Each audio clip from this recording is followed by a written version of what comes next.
ಓಂ ಶ್ರೀ ಗಣೇಶ ಶಾರದಾ ಗುರುಭ್ಯೋ ನಮಃ. ಹರಿ ಓಂ. ನಮಃ ಶಿವಾಯ. ನಮಸ್ಕಾರ. ನಾನು ಜ್ಯೋತಿಷ್ಯ ವಿದ್ಯಾರತ್ನ ಆಚಾರ್ಯ ಶ್ರೀಮತಿ ಸುಗುಣ. ಏಪ್ರಿಲ್ ಮಾಸದಲ್ಲಿ ಗ್ರಹಗಳ ಗೋಚಾರ ಪ್ರಭಾವ ಸಂಚಾರ 12 ರಾಶಿಗಳಿಗೆ ಫಲಗಳನ್ನು ತಿಳಿಸ್ತಾ ಇದ್ದೀನಿ.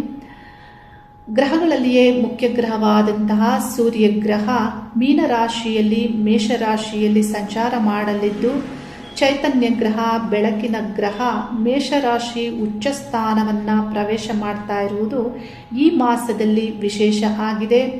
ಬುಧ ಗ್ರಹ 10ನೇ ದಿನಾಂಕದವರೆಗೆ ಕುಂಭರಾಶಿಯಲ್ಲಿ ಸಂಚಾರ ಮಾಡಲಿದ್ದು, ಆನಂತರ ಮೀನರಾಶಿಯನ್ನು ಪ್ರವೇಶ ಮಾಡಿ ಅಲ್ಲಿ ಸಂಚಾರ ಮಾಡಲಿದ್ದು, 30ನೇ ದಿನಾಂಕ ಮೇಷರಾಶಿಯನ್ನು ಪ್ರವೇಶ ಮಾಡಿ ಬುಧ ಗ್ರಹ ಮೇಷರಾಶಿಯಲ್ಲಿ ಸಂಚಾರ ಆರಂಭ ಮಾಡಲಿದ್ದು, ಏಪ್ರಿಲ್ ಮಾಸದಲ್ಲಿ ಕುಂಭರಾಶಿ, ಮೀನರಾಶಿ, ಮೇಷರಾಶಿ ಈ 3 ರಾಶಿಯಲ್ಲಿ ಬುಧ ಗ್ರಹದ ಸಂಚಾರ ಆಗಲಿದ್ದು, ಶುಕ್ರ ಗ್ರಹ ಏಪ್ರಿಲ್ ಮಾಸದ 19ನೇ ದಿನಾಂಕದವರೆಗೆ ಮೇಷರಾಶಿಯಲ್ಲಿ ಸಂಚಾರ ಮಾಡಲಿದ್ದು, ಆನಂತರ ವೃಷಭ ರಾಶಿ ಸ್ವರಾಶಿಯನ್ನು ಪ್ರವೇಶ ಮಾಡಿ ಅಲ್ಲಿ ಸಂಚಾರ ಮಾಡುವುದು ವಿಶೇಷ ಆಗಿದೆ.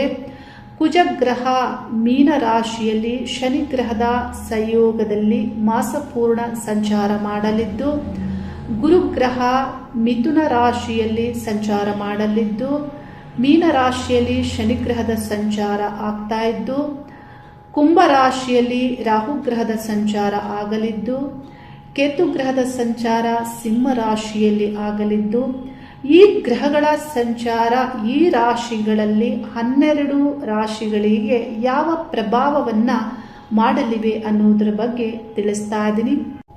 ಮೇಷರಾಶಿಯವರಿಗೆ ಏಪ್ರಿಲ್ ಮಾಸದಲ್ಲಿ ಶಾಂತವಾಗಿರಿ ಅನ್ನೋದನ್ನ ತಿಳಿಸ್ತಾ ಇದ್ದೀನಿ. ಏಕೆಂದ್ರೆ ಜನ್ಮ ರಾಶ್ಯಾಧಿಪತಿಯಾದಂತಹ ಕುಜಗ್ರಹ ರಾಶಿಯಿಂದ 12ನೇ ಸ್ಥಾನದಲ್ಲಿ ಶನಿಗ್ರಹದೊಂದಿಗೆ ಸಂಚಾರ ಮಾಡೋದ್ರಿಂದ ನಿಮ್ಮ ಪ್ರಜ್ಞಾಸ್ಥಿತಿ ಆಗ್ಬಹುದು, ನಿಮ್ಮ ಕೆಲಸ ಕಾರ್ಯಗಳಲ್ಲಿ ಆಗ್ಬಹುದು, ಬಹಳಷ್ಟು ಸಮಸ್ಯೆಗಳನ್ನ ಎದುರಿಸುವಂತೆ ಈ ಒಂದು ಗ್ರಹ ಸಂಚಾರವು ಇಲ್ಲಿ ಪ್ರಭಾವವನ್ನ ಮಾಡಲಿದೆ.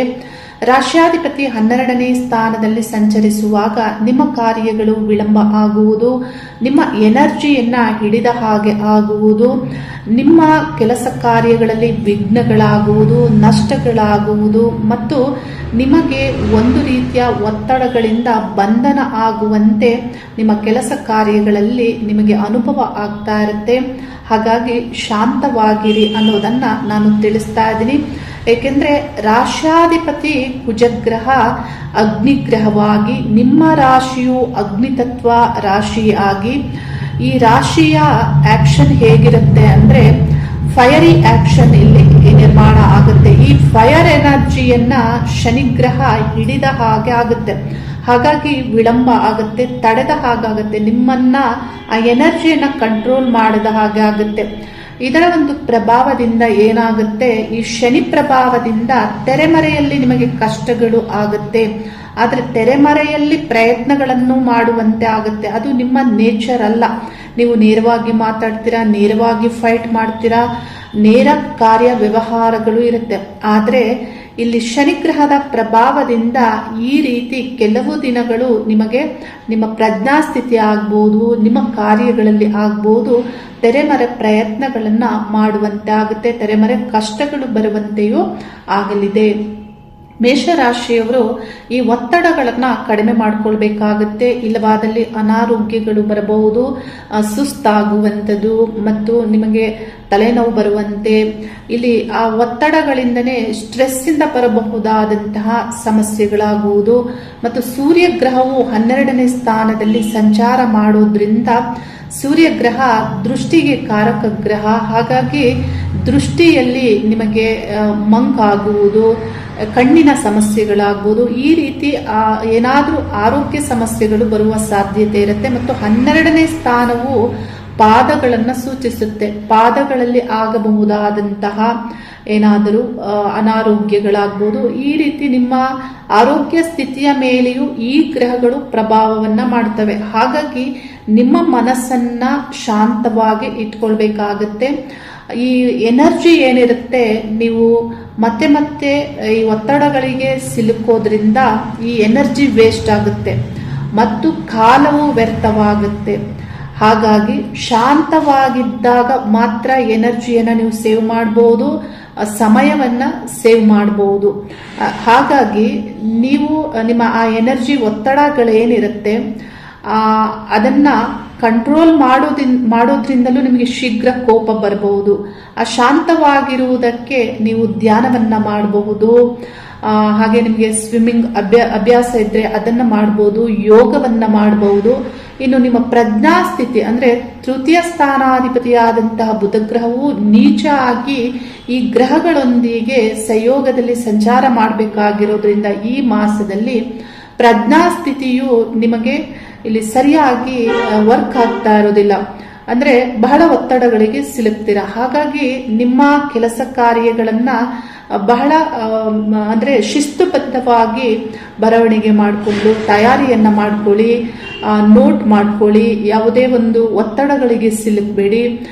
ಇಲ್ಲಿ ಏನು ಒತ್ತಡಗಳಾಗಬಹುದು ಅಂದ್ರೆ, ನೀವು ಉದ್ಯೋಗಸ್ಥರಾಗಿದ್ದರೆ ನಿಮ್ಮ ಸುತ್ತಮುತ್ತ ಕೆಲಸ ಮಾಡುವಂತಹ ಸೇವಕರು ಮತ್ತು ನಿಮ್ಮ ಬಾಸ್ ಮೇಲಧಿಕಾರಿಗಳ ಒತ್ತಡಕ್ಕೆ ಸಿಲುಕುವಂತಹ ಹೆಚ್ಚಿನ ಸಾಧ್ಯತೆ ಅವರಿಂದ ಆಗಬಹುದಾದಂತಹ ಸಮಸ್ಯೆಗಳು. ಏಕೆಂದ್ರೆ ಸೂರ್ಯಗ್ರಹವು ಕುಜನ ಕಂಜಕ್ಷನ್ ಅಲ್ಲಿ ಶನಿಗ್ರಹದ ಕಂಜಕ್ಷನ್ ಅಲ್ಲಿ ಸಂಚಾರ ಮಾಡೋದ್ರಿಂದ ಸೇವಾ ಸ್ಥಾನವನ್ನ ಈ ಗ್ರಹಗಳೆಲ್ಲವೂ ದೃಷ್ಟಿಸ್ತಾರೆ. ನಿಮ್ಮ ವೃತ್ತಿ ಮತ್ತು ನೀವು ಎಲ್ಲಿ ಕಾರ್ಯಗಳನ್ನ ಮಾಡ್ತೀರಾ, ಎಲ್ಲಿ ಕೆಲಸ ಕಾರ್ಯಗಳನ್ನ ಮಾಡ್ತೀರಾ, ಅಲ್ಲಿಯೇ ಆಗಬಹುದಾದ ಸಮಸ್ಯೆಗಳು. ಆ ಸ್ಥಾನಾಧಿಪತಿಯು ನೀಚ ಆಗಿರೋದ್ರಿಂದ, ಬಲಹೀನ ಆಗ್ತಾ ಇರೋದ್ರಿಂದ ನಿಮ್ಮ ವೃತ್ತಿಯಲ್ಲಿ ಸಮಸ್ಯೆಗಳಿದೆ ಅನ್ನೋದನ್ನೇ ಈ ಮಾಸದಲ್ಲಿ ನಾವು ತಿಳಿಬಹುದು.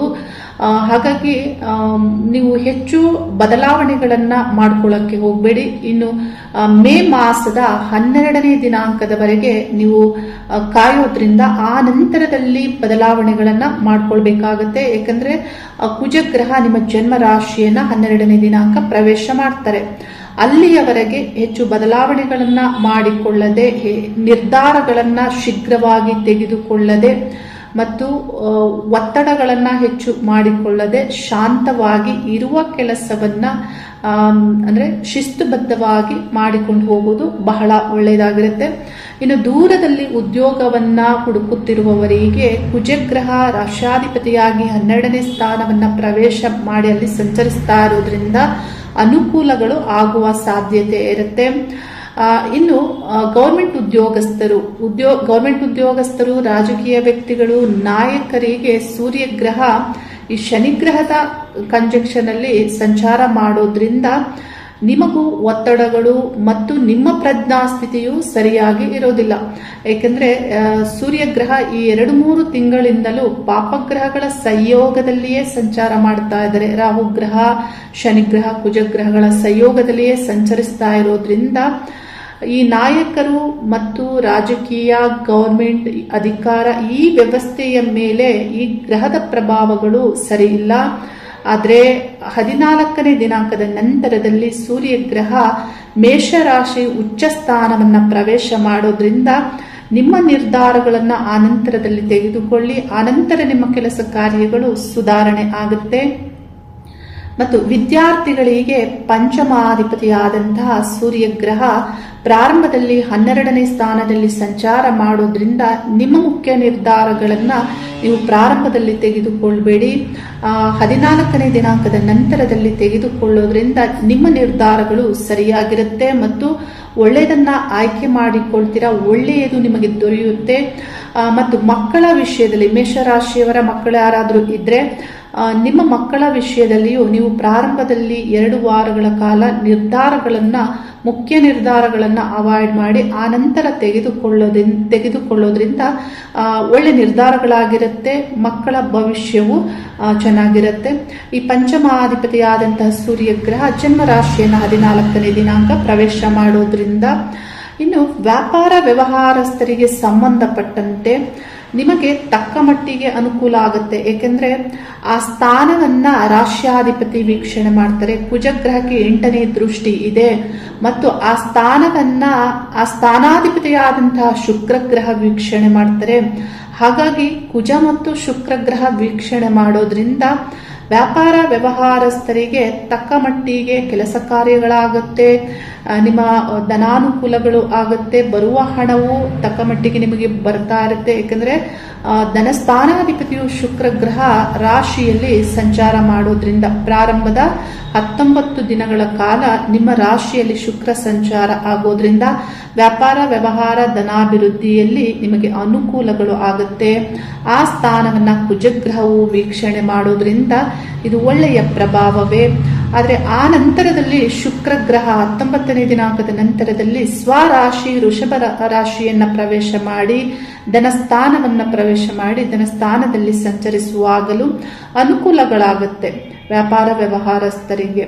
ಆದರೆ ಉದ್ಯೋಗಸ್ಥರಿಗೆ ಮತ್ತು ಮುಖ್ಯ ಕೆಲಸ ಕಾರ್ಯಗಳಿಗೆ ಮೇಷ ರಾಶ್ಯಾಧಿಪತಿ 12ನೇ ಸ್ಥಾನದಲ್ಲಿ ಇರೋದ್ರಿಂದ ಸ್ವಲ್ಪ ಮಟ್ಟಿಗೆ ಅಡೆತಡೆಗಳು, ವಿಘ್ನಗಳು, ಬೇಸರ, ಸೋಲು, ನಿರಾಶೆ ಈ ರೀತಿ ಆಗಬಹುದು, ಒತ್ತಡಗಳು ಆಗಬಹುದು. ಆದರೆ ಇದನ್ನೆಲ್ಲ ನಿಭಾಯಿಸಬೇಕಾಗತ್ತೆ ಉದ್ಯೋಗಸ್ಥರು. ಈ ಗ್ರಹಗಳ ಸಂಚಾರ ಹೀಗೆ ಇರುವುದಿಲ್ಲ. ಮೇ ಮಾಸದಲ್ಲಿ ಈ ಗ್ರಹ ನಿಮ್ಮ ಜನ್ಮ ರಾಶಿಯನ್ನು ಪ್ರವೇಶಿಸ್ತಾರೆ.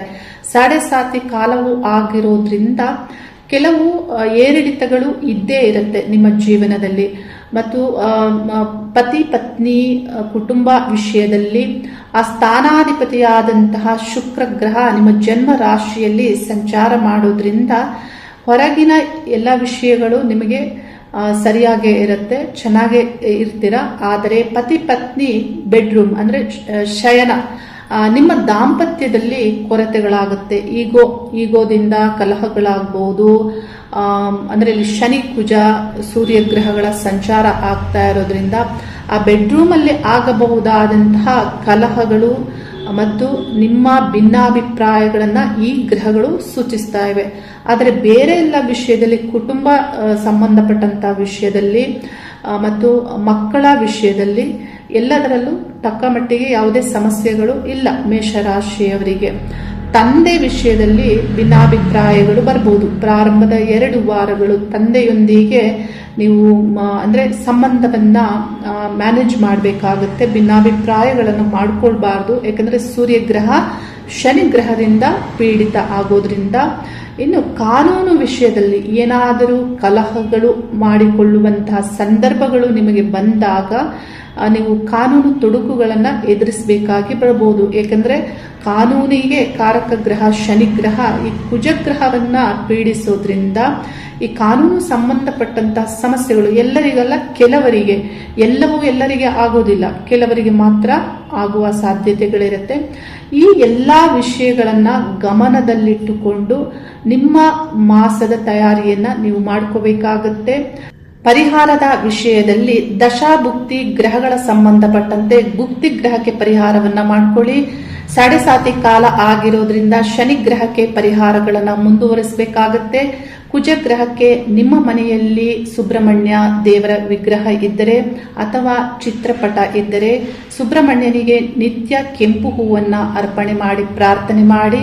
ಮತ್ತು ಕುಜಗ್ರಹ 3ಯ ಸ್ಥಾನದಲ್ಲಿರುವಂತಹ ಗುರುಗ್ರಹವನ್ನ ವೀಕ್ಷಣೆ ಮಾಡ್ತಾ ಇರೋದ್ರಿಂದ ಇಲ್ಲಿ ಗುರು ಸಮಾನ ದೇವತೆಗಳನ್ನ ಪೂಜಿಸುವುದು, ಆರಾಧಿಸುವುದರಿಂದ ಒಳ್ಳೆ ಫಲಗಳನ್ನ ಪಡೆದುಕೊಳ್ತೀರಾ. ವಿಶ್ವಶಕ್ತಿಯಲ್ಲಿ ಪ್ರಾರ್ಥನೆ ಮಾಡ್ತೇನೆ, ದೈವಾನುಗ್ರಹ ನಿಮ್ಮನ್ನು ರಕ್ಷಿಸಲಿ, ನಿಮ್ಮ ಕೆಲಸ ಕಾರ್ಯಗಳಲ್ಲಿ ಅನುಕೂಲ ಆಗಲಿ. ಹರಿ ಓಂ ನಮಃ ಶಿವಾಯ.